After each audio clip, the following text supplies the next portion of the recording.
took up golf recently. I thought, I'd never play this game. Old man's game, never do it. But my kids play, so I want to play with them. So I go out, and I do really well. I go out on this one day, and I out-power by my instructor. I'm feeling really proud. The next day, I'm not feeling so proud. I keep putting the ball in the water again. I'm so frustrated. Put down another one. Put down another one. I don't care. I don't care what my score is. Let's do it. And finally, I was getting frustrated. He's going things like, ain't it a bitch? This is golf. And I'm going, bull. I said, you're a terrible instructor. I said, because I should at least be consistent at whatever shitty level I can achieve. I said, I know I'm not Tiger Woods, but I should be able to be consistent, and you're just telling me that it's difficult. Telling me it's difficult is not helping. Tell me what to do. He said, well, actually, you're only a little bit off. I said, could have fooled me. He said, no, you're about a millimeter or two off. I said, you're joking. He said, no, watch this. He said, I didn't teach you this yet. He said, when you approach the ball like this, he said, if you change the angle that you're attacking this just 1 or 2 millimeters, in the very beginning, do you see how that changes the arc? This one, instead of being on the green, by 1 millimeter, now you're in the water. 1 millimeter over here, you're in the sand. And he said, and also you're hitting the ground by 1 millimeter sometimes. You're not stroking it, just 1 millimeter. I thought, what a great belief system that when all hell's breaking loose and nothing's working, that you're only 1 millimeter off. Because most people think it's impossible, so they give up. Isn't that true? And in real life, it's true. So 2 days later, I'm going to see one of my clients. I do a lot of coaching, and I have a man who's the top plastic surgeon in the world. He's going through some tough times in aspects of his life. But this is a guy that gets paid by Sultan of Brunei $1 million to fly over and do 3 people's faces. He is the #1 plastic surgeon in the world. He can make anyone who's ugly look spectacularly beautiful. He showed me pictures of a woman who's 84 years old. He made her look 40 and gorgeous, no exaggeration. But you know what? I'm waiting for him in his office, and he's still in surgery. So he's got a new book he's creating to teach other surgeons around the world. And I'm going through, and it's got pictures of, the top 100 supposedly most beautiful women in the world's faces. And then men. I wasn't paying attention to that one. I just kept turning the pages, right? But I noticed something. He's got all these measurements. And he has mathematically calculated what it takes to make someone look gorgeous, man or woman. And it's a few millimeters. Interesting. For example, on a woman, the distance between the top part of your lip and your nose, this little distance, the measurement of that, if you're beautiful, gorgeous, is the same size as your eye. If it's 1 millimeter more, you have an average face. If it's 2 millimeters more, you are butt ugly. Okay. The difference between butt ugly and gorgeous is 2 millimeters. He's got about a dozen of these little 1 or 2 millimeter changes he makes, and it's a different person. It is unbelievable. So a very powerful belief to leave today with would be, nothing's working, I'm 1 millimeter away. What little thing got to change, and when I do, it changes everything. Because I'm heading this direction, I make this little shift. You take that out an hour from now, a day from now, a week from now, a month from now, you have a totally different destination from that direction. But the 1 millimeter change, I'll show you one of them right now. Check this out. Stay in the state of certainty. Some of you lost it. Intensify it, whatever it takes. Intensify. Make your move. Come on. Make your move. Say yes. Say yes. Say yes. Say yes. Now feel that in your body. Don't let go of it.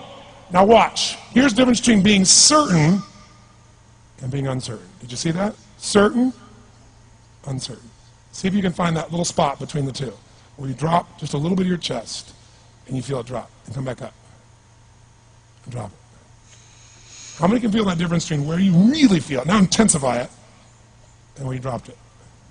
Is it a tiny difference, yes or no? Yes or no? Now, could you condition yourself to feel great in this state? Yes or no? So what I want you to do is give yourself that opportunity. So the way we're going to do is very simple. We're going to go in a peak state. And then we're going to train ourselves, because guess what? If you're in this state of certainty, and all hell's breaking loose in your life, people can't figure out, you go, move, I'll handle it. People go, he's so lucky, he's so confident. No, here's what I've created for my life, and anyone I know has succeeded. I'm a 17-year-old kid from Azusa, California, with no real education other than self-education, with no background, with parents that did their best, all of them, with no money, but I did one thing. I loved people, and I had an enormous demand I made upon myself, and I sculpted my mind and my emotions to get me to do whatever it would take to achieve and to contribute. But to do that, I did it by using my body and changing my focus. I did it by putting myself in a peak physiology and using what I call incantations. Can you train yourself to believe something, yes or no? Absolutely. How many of you ever made the fatal mistake of going to Disneyland or Disney World, and while you're there made the fatal mistake of going to a ride called It's a Small World After All? What happens for about a week after you're out of that damn place?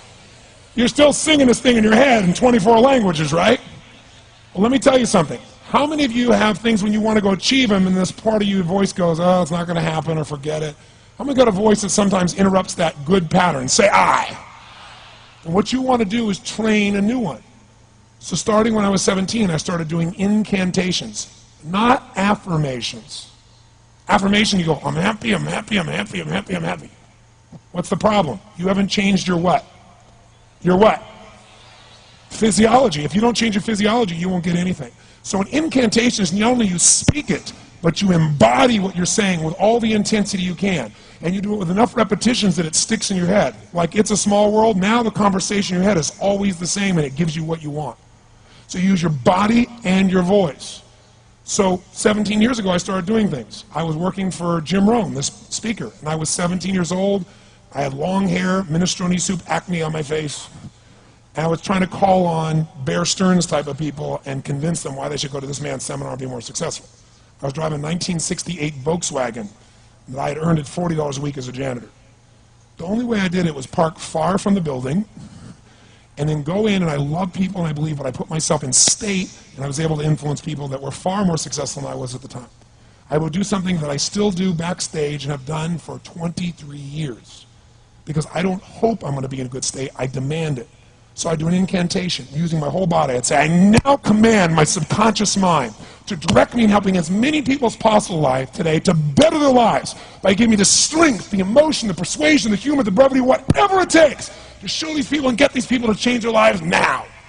And I would do that literally driving in my Volkswagen to a meeting in LA on the freeway for 40 minutes. People are looking at me, I'm screaming at the top of my lungs. They're going, I know he's a serial killer, I know he is.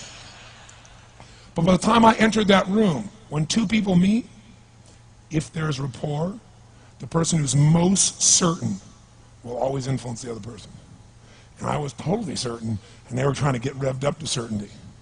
Do you agree with this, yes or no? I do another one because I was poor. I changed my mindset. I kept doing things, but I never got beyond it. I'd say God's wealth is circulating in my life. His wealth flows to me in avalanches of abundance. All my needs, desires, and goals are met instantaneously by infinite intelligence, for I'm one with God and God is everything. And I would imagine the abundance of my life, and I would feel so grateful. And a year later, I went from making $38,000 a year to making $1 million a year in 1 year. But successful people do what failures won't. You follow me on this? You know?